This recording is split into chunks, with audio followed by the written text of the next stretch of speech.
Achraf Hakimi. Morocco with a chance to win it and go through. في عالم كرة القدم هناك مراكز يصعب التألق فيها وأدوار لا تبرز بسهولة، لكن هناك لاعب واحد جعل من مركز الظهير الأيمن ساحة عرض لمهاراته الخارقة. إنه أشرف حكيمي. من باريس إلى الدوحة، ومن الرباط إلى ميامي، حكيمي لا يتوقف.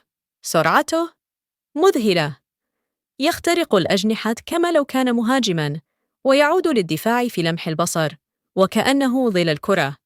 أرقامه تتحدث بوضوح: أكثر من 6 أهداف هذا الموسم، و8 تمريرات حاسمة مع باريس سان جيرمان. وفي دوري الأبطال من أبرز صناع الفرص وأكثر المدافعين مساهمة هجومية. في كأس العالم للأندية 2025 سجل هدفاً رائعاً ضد إنتر ميامي. حصل على لقب رجل المباراة مرتين، وصنف من بين أفضل 10 مراوغين في البطولة. الصحافة الفرنسية قالتها بوضوح: حكيمي هو اللاعب الذي يجعل الدفاع هجوماً، والظهير الذي يصنع الفارق، ليس فقط بقدميه بل أيضاً بعقله.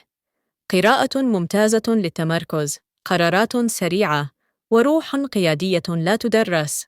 باختصار، هو ليس فقط ظهيراً بل ماكينة هجومية، وسد دفاعي، وقائد صامت. فهل هناك ظهير أيمن في العالم حالياً يقدم ما يقدمه حكيمي؟ أخبرنا في التعليقات. هل تتفق أن أشرف حكيمي هو الأفضل؟